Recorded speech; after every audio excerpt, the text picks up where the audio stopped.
চা খেতে যাচ্ছ? এ বাবা, কত কুয়া হয়েছে।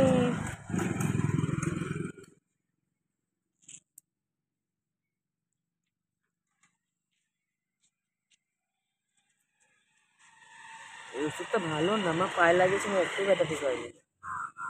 কি বলছো? সত্যি ভালো না বিজু? হ্যাঁ, মাথায় টুপিটা দিয়ে যা। है बिरजू, पापा उधर गया।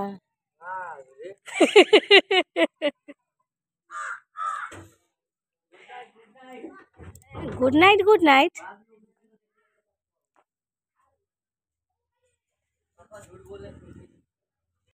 হ্যাঁ, রোদ প্রাইমে গুড মর্নিং বন্ধুরা, কেমন আছো তোমরা? আশা করি সবাই ভালো আছো। আমরা আজকে সকাল সকাল উঠে গেছি। আর মানে সকাল সকাল উঠেছে আমাদের মিথ্যে কথা বলে, দেখো কত কুয়ো হয়েছে। বলছে খুব রোদ উঠে গেছে, তাড়াতাড়ি ওঠো। আর ওদিকে দেখা যাচ্ছে না, আর ওইদিকে না আমাদের সেই মানে ঘর যেখানে হচ্ছে সেখানে বালুর গাড়ি এসেছে। আজকে আমি সকাল সকাল ওকে উঠিয়ে দিই। আমি উঠেছি, তাহলে ও উঠবে না কেন বলো? তাই ওকে উঠিয়ে দেখো রাস্তায় ঘুরে বেড়াচ্ছে। আর এদিকে কুয়াশাগুলো দেখো, ঠিক আছে, একদম দেখা যাচ্ছে কিছু ওদিকে কুয়াশাগুলো। আর একটু দূরে যদি যাই না, আমরা নিজেরাই নিজেদের ঘর বাড়ি সব ভুলে যাবো। মানে কোথায় গেছে আমার ছেলে, ভালো বলছে, বলছে মা একটু দূরে গিয়ে দেখো, নিজেদের বাড়িই ভুলে যাবো, যে নিজেদের বাড়ি কোথায়। কিন্তু আরো সকালবেলা আরো কুয়াশা হয়েছিল, খুব কুয়াশা হয়েছিল, খুব। দু তিন পা বাড়ালে পরে আমাদের নিজেদের ঘর দেখা যায় না, এতটাই কুয়াশা হয়। তা আজকে কমই হয়েছে, তাও মানে মিথ্যে মিথ্যে বলে এমন ভাবে বলে উঠিয়েছে না যে কি বলবো। আমিও ঝেটাপট উঠে গেছি। ওদিকে বালির গাড়ি এসেছে, সেখানে গেছে সবাই। এখন যাচ্ছি একটু চা বানাবো আর একটু নাস্তা বানাবো, চিড়ার পোলাও বানানোর ইচ্ছা আছে, কেননা চিড়াগুলো খারাপ হয়ে যাচ্ছে। আর চিড়ার পোলাওটা বানাবো। কাজ হয়েই গেছে, রাত্রিবেলা অর্ধেক কাজ করে রেখেছিলাম। রাত্রিবেলা এই 10টা সাড়ে 10টার সময় বাসনটা মেজে রেখেছিলাম। আর মানে কিচেনটা পরিষ্কার করে রেখেছিলাম কালকে। অতটা কাজ নেই, একটু বাসি কাজটা সেরে চলে যাবো। কালকে না প্রচন্ড খারাপ স্বপ্ন দেখেছিলাম, জানো তো। এবার মমতা বলছে দিদি ওই স্বপ্নটা দেখা খুব খারাপ। আমি দেখেছি না যে আমি এখানে ছিলাম না, আমি নিশ্চয়ই বাড়িতে ছিলাম, কলকাতায় গেছিলাম। তা শুয়েছি, শোয়ার পরে না একটা টিনের ফাঁকা দিয়ে না বারবার বিলাইটা মানে বিল্লিটা মানে বিড়ালটা চলে আসছিল। তো বিড়ালটাকে মাঝে মাঝে আমি হাত দিয়ে এরকম করছিলাম, তো বিড়ালটা চলে যাচ্ছিল আবার আসছিল। তারপরে একবারে বিড়ালটা এসে আমাকে না এইখানটা এমনভাবে কামড়ে ধরেছে, মানে সত্যি সত্যি না স্বপ্ন দেখেছি। আর স্বপ্নের ঘরে কাঁদতে লেগেছি, আমাকে কেউ বাঁচাচ্ছে না, আমাকে কেউ বাঁচাচ্ছে না, আমাকে বিড়ালে কামড়ে দিল। কান্না করে দিয়েছিলাম রাত্রিবেলা, এত ভয় পেয়ে গেছিলাম। তারপর বলছে কোথায় বিড়ালে কামড়ে দিল, আমি তো এখানেই আছি। তারপর উঠলাম, তারপর ভালো করে তাকিয়ে দেখলাম না, আমি তো ঠিক আমার জায়গায় আছি, আমাকে কোথায় বিড়ালে কামড়েছে। ভয় পেয়ে গেছিলাম, ওরকমভাবে বিড়ালটা এসে মানে স্বপ্নের মধ্যে কামড়ে দিয়েছে। তো তো ও বলছে দিদি বিড়ালে সব কামড়ানোর স্বপ্ন দেখা নাকি ভালো না। এবার আমি তো জানি না যে কি হয় কামড়ালে, তো সেটাও নেটে সার্চ করে দেখতে হবে যে বিড়ালে কামড়ালে কি হয়।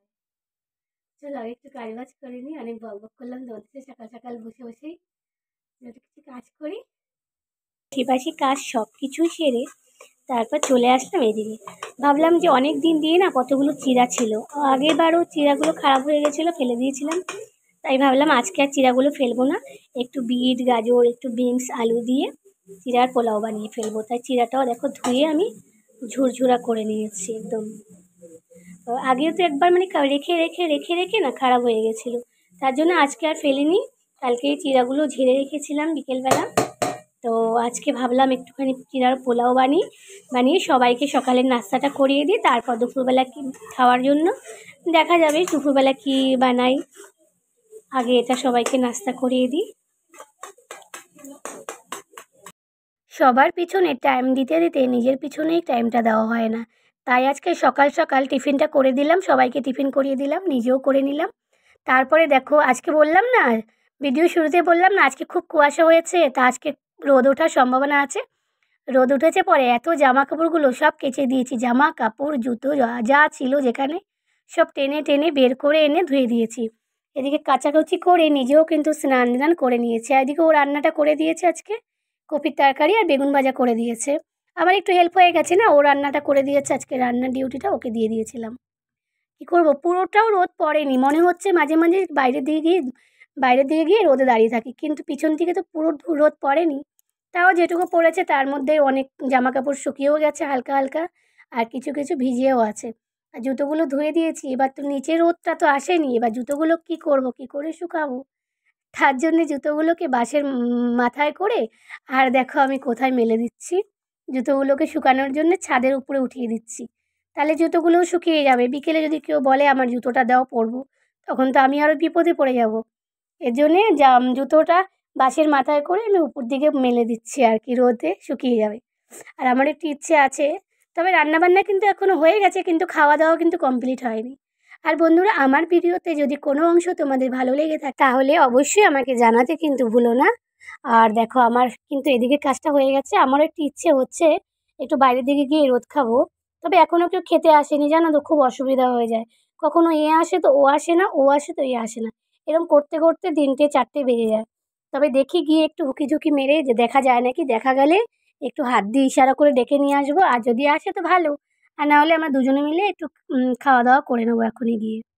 কতক্ষণ আর না খেয়ে থাকবো বলো, কারো আশা থাকতে থাকতে নিজেরই খাওয়া হবে না, তখন নিজেই অসুস্থ হয়ে পড়বো। আমাদের খাওয়া দাওয়া হয়ে গেছে, এখনো আমার বাবু আর বাবুর পাপা এখনো খেতে আসেনি, 3:30 বেজে গেছে। এই আমি একটুখানি বসেছিলাম, বসে একটু সময় নিলাম, সময় নিয়ে একটা ভিডিও এডিট করলাম, তাও আসেনি। তা আমরা আমরা খাওয়া দুজনে মিলে খেয়ে নিয়েছি, এখন ওরা বাকি আছে। আমি বলি না যে আমাদের বাড়িতে খেতে খেতে সবাই মানে টাইমে কিন্তু কেউ খায় না। আমাদের বাড়িতে এই কেউ 4টের সময় খাবে, তো কি 3:30-র সময় খাবে, কেউ 3টের সময় খাবে, এরকম করে মানে খাওয়া হয়। তার জন্য ও আর আমি খেয়ে নিয়েছি। এইমাত্র ফোন করেছিলাম, তো বললো যে আসছি, এখনো আসছি। আর ছেলের তো কোনো পাত্তা নেই, কোথায় গেছে জানি না। আর আসলে কি বলতো, বেরোতে পারি না তো মেন কথা, যে বেরিয়ে যে আমাদের ওখানকার মতো তো না, যে বেরিয়ে কোথাও গিয়ে খুঁজবো কোথায় গেল, সেটা তো আর এখানে হয় না। তাই মাঝে মাঝে একটু দরজার সামনে যাই, দোকানটা অব্দি গিয়ে একটু উঁকি মেরে দেখে আসি। আর যখন না থাকে তখন আর কি করা যাবে, ওর বাবুর কাছে তো আর ফোন নেই যে ফোন করবো বা কিছু, অত ছোট মানুষ না, ওকে তো এখনো ফোনটাও দেওয়া উচিত। তার জন্যই বুঝতে পারছি না যে ও কোথায় গেছে।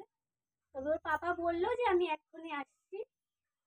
তা আমি ভাবলাম জামা কাপড়গুলো তুলে আমি একটু গিয়ে কম্বলে ঢুকি বা একটু টিভি দেখি। তা কি করবো, জামা কাপড়গুলো তুলে না নিলে না, কম্বলে ঢুকে যাবো আর দেখবো সন্ধ্যা হয়ে গেছে, জামা কাপড়গুলো এরকমই থাকবে।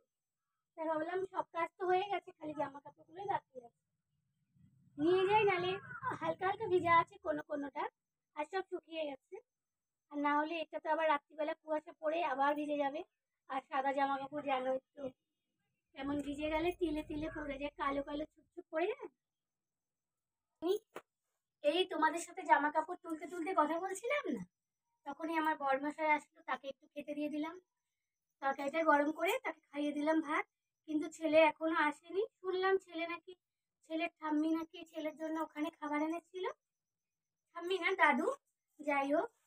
তা ওখান থেকে খেয়েছে, তাও একবার এসে তো বলতে হয় যে না, যে মা আমি খেয়ে নিয়েছি, দাদাজি খাবার নিয়ে এসেছিল। তা ছেলে আর আসেনি, সেই বাসনগুলোকে সব খালি করে ধুয়ে রেখে দিলাম। তাই ভাবলাম যে বসে বসে চালটাও বেছে নিই, কালকে না ভালো করে রাত্রিবেলা চালটা বাছা হয়নি, তা অনেকগুলো মানে কণা পড়েছিল ভাতে, চালটার মধ্যে অনেক কণা আছে। তাই ভাবলাম এখন অল্প একটু চাল নিয়ে, ভাত তো আছেই রাখা, একটু চাল নিয়ে বেছে রেখে দিই। এখন একটু ঘরটা ঝাড় দেবো ভাবলাম, কারেন্টটা চলে গেল। প্রত্যেক দিনই কিন্তু প্রত্যেক দিন মানে বিকেলের কাজটা কিন্তু প্রত্যেক দিনই রিপিট করতে, যেরকম সকালে কাজ থাকে সংসারে, প্রত্যেকটা সংসারেই থাকে সব কাজ। তাও এইটুকু ছোট সংসারের মধ্যেও আমি কিন্তু অনেক যতটা পারি সংসারটাকে অনেকভাবে গুছিয়ে গাছিয়ে রাখার চেষ্টা করি। সংসারটা যেরকমই হোক না কেন আমার মানে, কিন্তু আমার মনের ভিতর থেকে আমি চাই যে আমি নিজে যেরকম পরিষ্কার পরিচ্ছন্ন থাকি, আমার সংসারটাকে পরিষ্কার পরিচ্ছন্ন করে রাখতে চাই। অনেক কিছু মেনটেন করে চলতে হয়, অনেক কিছুই মেনটেন করে চলি, অনেক কিছু বুঝতে হয়, মানে ঘরের বউদের যে কতটা কিভাবে যে সংসারটাকে চালাতে হয়, বড়রা কি মানে ঘরের ছেলে মানুষরা কি করে ইনকাম করে এনে খালি দিয়ে দেয়, কিন্তু সংসারটা তো একটা মেয়ে মানুষ একা হাতেই চালায় না। আমাদের তো সবার 10টা করে হাত নেই, দুটো করেই হাত আছে। সেই দুটো হাতেই সবকিছু সামলে রাখতে হয়, কি রান্না হবে, কি বাজার হবে, কি না হবে, সবকিছুই নিজের উপর ডিপেন্ড করে না। শুভ সন্ধ্যা। কি করছো তোমরা বন্ধুরা? আমি আবার চলে আসলাম, দেখো মানে সংসারের দ্বিতীয় পার্টে চলে আসলাম, রাত্রিবেলা রান্নাবান্না। আর এটাই তো হয় বলো, সকালে ওঠো, বাসি কাজ সারো, রান্নাবান্না, খাওয়া দাওয়া, জামা কাপড় কাচা, এছাড়া আর কোনো সংসারে কাজ নেই। এমন কোনো কাজ নেই যে বাইরে গিয়ে কাজ করবো বা কিছু, সব কিছু ঘরের মধ্যেই। তা এখন আমি রুটি বানাবো আর তরকারি বানাবো। আর কি করব জানি না। চা টা খাওয়া হয়ে গেছে। তোমাদের কি চা খাওয়া হয়ে গেছে? আমাদের কিন্তু চাটা অনেকক্ষণ আগেই খাওয়া হয়েছিল। তবে বন্ধুরা, আজকের ভিডিওটা আমি এই রান্নাবান্না করতে করতেই শেষ করে দিচ্ছি।